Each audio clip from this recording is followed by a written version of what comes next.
हिंदू धर्म में नवरात्रि के दौरान मां दुर्गा के 9 स्वरूपों की पूजा अर्चना विशेष फलदायी मानी जाती है।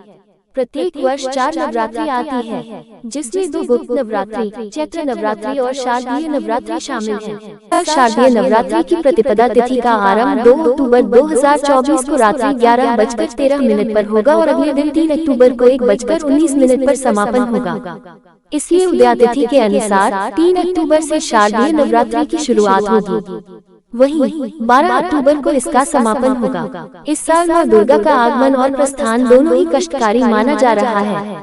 देवी भगवती जल डोली पर सवार होकर आएंगी और हा पर प्रस्थान करेंगी।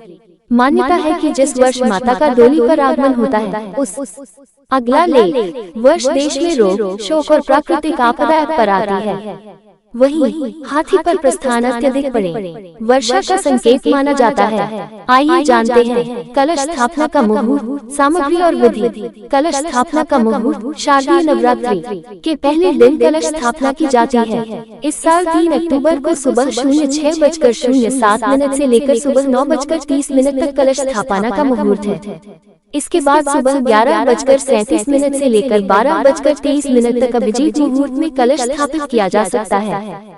कलश स्थापना का मुहूर्त शारदीय नवरात्रि। कलश स्थापना सामग्री। हिंदू धर्म में सभी मांगलिक कार्यों में कलश स्थापित करना महत्वपूर्ण माना गया है। इसे सुख, समृद्धि और ऐश्वर्य का प्रतीक माना गया है। नवरात्रि में कलश स्थापना के लिए कलश में जल, पान का पत्ता, अक्षत, कुमकुम, आम का पत्ता, मूली, रोली, केसर, दूर्वा कुश, सुपारी, फूल, सूत, नारियल, अनाज, लाल कपड़ा, ज्वारे, 1-2 रुपए का सिक्का इत्यादि का उपयोग किया जाता है। अगला कलश स्थापना की विधि। नवरात्रि के पहले दिन कलश स्थापना करते समय सबसे पहले सभी देवी देवताओं का आह्वान करें। एक मिट्टी के बड़े पात्र में मिट्टी डाल दें और इसमें ज्वारे के बीज डालें।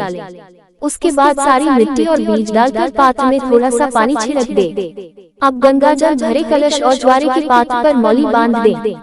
जल में सुपारी, दूर्वा घास, अक्षत और सिक्का भी डाल दें।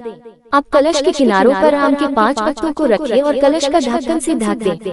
अगला एक नारियल ले और उस पर लाल कपड़ा या चुनरी लपेट दें। नारियल पर मौली बांध दें। इसके बाद कलश और ज्वारे स्थापित करने के लिए सबसे पहले जमीन को अच्छे से साफ कर लें।